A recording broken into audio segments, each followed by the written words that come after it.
Salut à toi et bienvenue dans cette nouvelle vidéo. Aujourd'hui, nous allons parler d'épargne.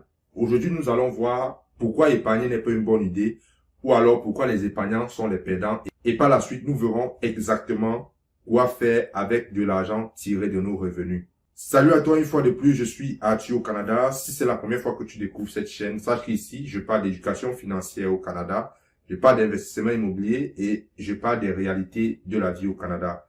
Si ce sont les thématiques qui t'intéressent, je t'invite à t'abonner, de liker et de partager tout simplement la vidéo. Et si tu ne le sais pas, j'ai mis deux liens en dessous de la vidéo.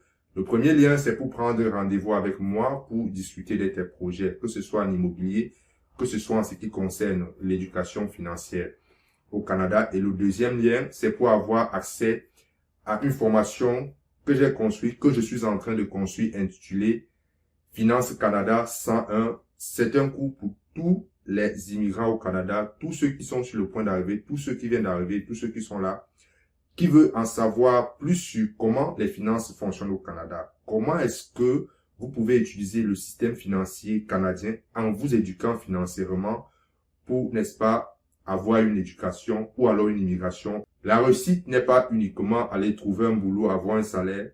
Si vous ne réussissez pas sur le plan financier, alors immigrer au Canada ne sera simplement qu'un échec. Alors, je vous invite à cliquer, n'est-ce pas, sur le lien et avoir accès à ce cours. Alors, avant de parler d'épargne, avant que je ne vous explique, je ne vous dis pourquoi épargner n'est pas une bonne idée ou alors pourquoi les épargnants sont les perdants. Nous allons revenir dans l'histoire des États-Unis. Ok? Lorsqu'on parle des États-Unis au Canada, je le dis toujours, la façon dont les finances fonctionnent aux États-Unis, ce n'est pas très différent de la façon dont les finances fonctionnent au Canada. Parce que je regarde également la façon, j'ai des amis aux États-Unis, je regarde à peu près comment les finances fonctionnent là-bas. C'est pas très différent. Et j'ai remarqué au Canada, la façon dont nous faisons les choses ici sur le plan financier, moi j'ai comme l'impression que c'est calqué sur le système américain avec à des différences près. Donc, revenons à l'histoire. C'était une parenthèse. Donc, en 1971, retenez bien cette histoire. En 1971, aux États-Unis, il y a eu un président qu'on appelait Richard Nixon. Qu'est-ce que ce gars a fait? Il est décédé aujourd'hui, je pense, paix en son âme. Il a suspendu la convertibilité de l'argent en or. J'ai dit, il a suspendu la convertibilité de l'or en argent. Ça veut dire quoi? Ça veut dire que avant 1971, avant que Richard Nixon ne propose cette loi ou ne valide cette loi, lorsqu'on produisait des billets d'argent, lorsqu'on produisait par exemple 1000 $, on produisait un billet de 1000 $, de 500 $, ben, en même temps qu'on produisait ce billet, il y a une quantité d'or qui était stockée, c'est-à-dire la quantité d'argent qui circulait sur le marché correspondait à une quantité d'or qui était stockée quelque part. Ça veut dire l'argent était lié à de l'or. OK? Et en ce moment-là, on parlait de monnaie. C'est-à-dire lorsque l'argent est lié à l'or, lorsque l'argent est lié à un actif, on parle de monnaie. Mais avec cette loi qui a été émise en 1971, l'argent est subitement devenu une devise. Ce n'était plus monnaie, c'est devenu une devise. Alors, c'est quoi une devise? Une devise en anglais, ça signifie currency. OK? Une devise, en anglais, ça veut dire, pour ceux qui regardent parfois les marchés boursiers en anglais, devise signifie currency. Qu'est-ce que ça veut dire? Ça veut dire une devise est quelque chose qui doit circuler. Une devise, c'est comme un courant. Une devise, c'est comme le courant électrique. Ça va circuler.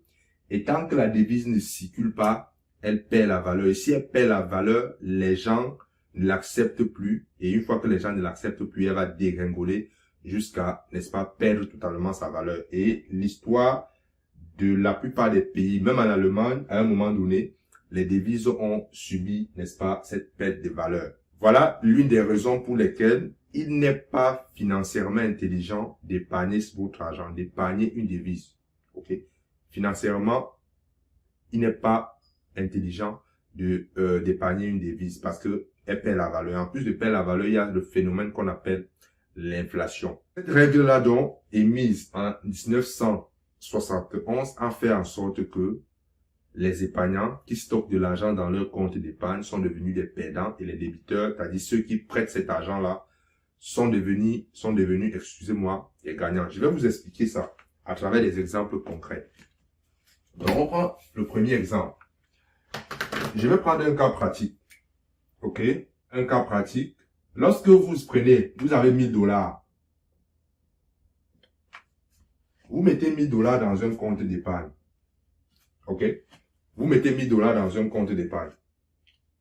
Il y a plusieurs types de comptes d'épargne. OK? Il y a plus.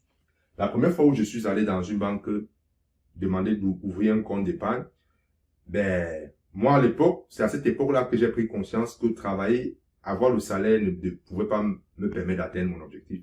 J'ai commencé à chercher des moyens, n'est-ce pas, pour faire fructifier mon argent. La première des choses, je suis allé à la banque. J'ai demandé d'ouvrir un compte d'épargne. La conseillère qui m'a rencontré m'a, n'est-ce pas, fait perdre tout espoir, n'est-ce pas, d'atteindre mon objectif sur le plan financier. Le premier compte qu'elle m'a proposé était un compte où j'avais 1% d'intérêt là-dedans. 1% d'intérêt. Et les autres comptes qu'elle me proposait, et ça existe encore aujourd'hui, il y a des comptes bloqués. C'est-à-dire, tu mets l'argent dans un compte, tu ne peux pas retirer pendant 4 ans, 5 ans. Grosso modo, le compte où vous allez, n'est-ce pas, avoir le plus fort taux d'intérêt, je vais être généreux, disons 2% par an. Si vous épargnez 1000 $, je rappelle encore ici, c'est une devise. Si vous épargnez 1000 $ par an, à un taux d'intérêt de 1%, ça va vous faire 10 $ d'intérêt par an. Est-ce que ça vaut la peine ça? Pour moi, si vous faites ce genre de choses, vous êtes des perdants. Parce que épargner, adopter ce genre de stratégie d'épargne, vous n'êtes pas différent. Je vais dire, on peut apprendre à un singe à épargner, il le fait automatiquement sans des difficultés. Je dis, on peut enseigner à un singe de faire ce genre de transactions sans difficulté. Admettons même que vous le faites, vous épargnez, on vous donne un taux d'intérêt de 5%. Ça va vous faire à peu près 50 $ par an d'intérêt. Ça veut dire, vous divisez ça par 10, ça va faire moins de 5 $ par mois d'intérêt. Est-ce que c'est intéressant? Une fois de plus, la réponse c'est non. Voilà, en plus de ça, il faut tenir compte de l'inflation. L'inflation au Canada tourne autour de 3%. Donc, vous voyez qu'avec l'inflation, vous êtes à moins de 2% d'intérêt. Ça veut dire que vous ne gagnez pas l'argent. Pourquoi? Parce que 1 $ aujourd'hui n'est pas le même 1 $ dans 3 ans, dans 5 ans, parce qu'il y a le phénomène d'inflation.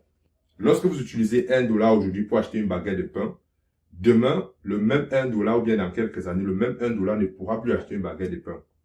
Parce qu'il y a le phénomène de l'inflation et le coût de la vie augmente. Avec les 1 $, vous allez peut-être acheter un pain, mais peut-être le poids va diminuer. Donc, votre argent n'a plus la même valeur. Donc, maintenant, regardez très bien pourquoi les épargnants sont les perdants. Ça, c'est ceux qui épargnent de façon classique. Maintenant, lorsque vous êtes éduqué financièrement, lorsque vous avez une éducation financière solide, ça veut dire quoi? Vous pouvez, je vais vous donner, vous pouvez, n'est-ce pas, vous dire, c'est même 1000 $ que je mets dans un compte d'épargne. Quel est le moyen que je peux utiliser pour, n'est-ce pas, transformer ça, avoir un rendement supérieur à 1, 2, 3, 4, 5%? Quelle est la valeur de ces 1000 $ dans 5 ans? Il y a une formule qui permet de calculer la valeur future de l'argent. Ça veut dire les 1000 $ aujourd'hui. Si vous êtes intelligent, si vous êtes financièrement intelligent, quelle sera la valeur future de ces 1000 $ si vous êtes capable de lui donner un certain rendement? Parce que les 1%, 2%, c'est un rendement que la banque vous donne. Parce que derrière ça, la banque, elle a des spécialistes qui peuvent aller chercher des rendements de 10, 15%. Et sur ces 10%, on vous donne juste 1%. Donc, si vous êtes financièrement intelligent, vous pouvez utiliser les mêmes stratégies que ces personnes utilisent pour, n'est-ce pas, avoir plus de rendement sur votre argent. Donc, la valeur future de votre argent est égale à la valeur actuelle, plus le rendement ou le taux d'intérêt sur ce qu'on appelle, ça ce sont les périodes. Ça c'est la valeur future, la valeur actuelle, ça c'est le rendement. Ok? Donc, si on prend les mêmes 1000 $, ok, on veut calculer sa valeur future dans 5 ans. Ok? Et que vous êtes capable de transformer 1 $ disons en 15 $, par exemple. C'est-à-dire, vous êtes quelqu'un, lorsqu'on vous donne $1, vous êtes capable de transformer ce $1, disons, à 1,5 $, 2 $. On va faire simple. On va dire, vous êtes capable d'avoir un taux de rendement de 5%. Parce que financièrement, vous êtes éduqué, vous savez comment transformer de l'argent. Or, les gens qui épargnent, généralement, ce sont les gens qui ne sont pas suffisamment, ils n'ont pas les connaissances, ils ont peur du risque, ils ont peur d'investir, ce qui fait qu'ils ne développent pas leur intelligence en matière d'investissement. Or, vous qui êtes intelligent, vous allez appliquer cette formule. C'est pas moi qui l'ai inventée. Ce sont des formules utilisées par des actuaires pour calculer la valeur future de l'argent. Moi, je me forme beaucoup et je suis allé dans une formation où on parlait des valeurs futures, des choses comme ça, la valeur de l'argent dans le temps. Et c'est là que j'ai appris ça et je partage ça avec vous. Donc, quelqu'un qui est financièrement intelligent, il va dire, ok, ces 1000 $, si je peux lui donner un rendement dans 5 ans, combien ça va valoir? Ça va valoir, vous faites 1000 $ fois 1 plus 5%. 5%, c'est 0,05. OK, sur 5 ans. Et vous allez voir que ça donne 12,76,26 $. OK, 12,76,26 $. Ça, c'est la valeur future à 5% de votre argent. Maintenant, si on va plus loin, si par exemple, vous pouvez, n'est-ce pas, avoir un rendement de 10%, vous êtes capable d'avoir un rendement de 10%, vous faites la même chose, la valeur future, ça va vous faire 1000 $ plus multiplié par 1,1 fois 5, exposant 5, ça va vous donner 1610 $, je pense, 15 $. Donc, vous voyez que contrairement à les gens qui épargnent, lorsque vous êtes éduqué financièrement et que vous savez que l'argent, c'est quelque chose qui ne doit pas, quand je parle d'argent, je parle de la devise, parce que ce que nous utilisons aujourd'hui, ce n'est pas de la monnaie. Lorsqu'on parle de monnaie, ce n'est pas de la monnaie parce que le dollar, toutes les monnaies du monde entier, la plupart, surtout en Amérique, n'est plus adossé sur de l'or, sur aucun actif. Donc, ce sont des devises.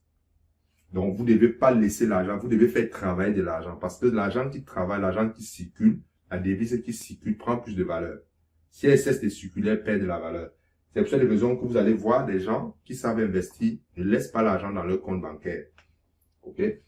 Donc, voilà ce que je voulais vous présenter dans cette vidéo. Et en conclusion, s'il y a quelque chose que j'aimerais que vous retenez dans cette vidéo, surtout si vous vivez au Canada ou vivez en Amérique du Nord, vous devez comprendre, à partir de l'histoire que je vous ai racontée, ces exemples pratiques, vous devez savoir que avant 1971, retenez bien cette date, il était financièrement intelligent d'épargner de l'argent. À cette époque-là, ça fonctionnait parce que l'argent était une véritable monnaie. C'était appuyé sur de l'or, principalement de l'or. Mais après 1971, lorsque Richard Nixon a suspendu, n'est-ce pas, cette convertibilité, lorsqu'on est passé à une devise, c'est qu'on appelle également, après 1971, on appelle également ça l'ère du nouveau capitalisme. À l'ère du nouveau capitalisme, il est, n'est-ce pas, insensé d'économiser une devise. Vous devez utiliser la devise. La devise doit être utilisée pour acquérir des actifs. La devise doit être utilisée pour acquérir des actifs. Les actifs, eux, les actifs comme l'immobilier, l'or, l'argent, le pétrole, ainsi de suite. Parce que les actifs prennent la valeur. Or, les devises doivent circuler pour prendre la valeur. Si vous ne prenez votre argent, vous mettez uniquement dans un compte d'épargne, vous êtes perdant. Or, si vous prenez cet argent-là, vous achetez les actifs. En ce moment-là, ces actifs vont prendre de la valeur et, n'est-ce pas, votre épargne ne sera pas un gâchis. Voilà ce que j'avais à vous partager dans cette vidéo. Si vous vivez au Canada ou bien vous êtes immigrant au Canada, vous venez d'arriver ou pensez arriver, j'ai préparé un cours où je parle des finances, je parle d'éducation financière, je couvre tout ce que vous devez savoir sur les finances au Canada afin que votre immigration